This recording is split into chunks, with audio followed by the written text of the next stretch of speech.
Today we'll be learning how to check resistance with a multimeter. Make sure your black lead is connected to common and your red positive is connected to the volts and ohms. Let's turn on our multimeter and turn it to ohms, resistance. The symbol looks like a horseshoe. We're going to be testing the resistance or the ohms on this yellow wire. This multimeter has a special function. This orange button right here, when you press it, you can use this function to test continuity within a circuit or a wire.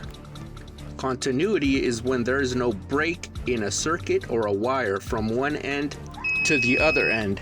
The multimeter will send an electronic signal from one end of the wire to the other, and if it completes without a break, it will beep.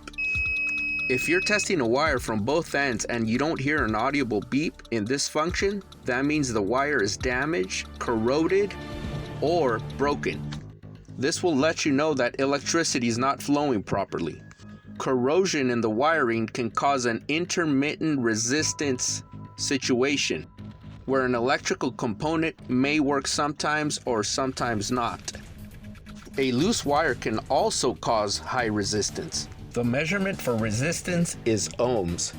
Here we can see the wire has a resistance of 0.5 to 0.6. The longer a wire is, the more resistance it will produce. Here you'll notice that the further away, the more higher the resistance value, and the closer the leads are to each other, the less resistance. Understanding resistance is a huge part of troubleshooting in automotive diagnostics. So drop a comment below, hit the like button, and subscribe. There's more on the way.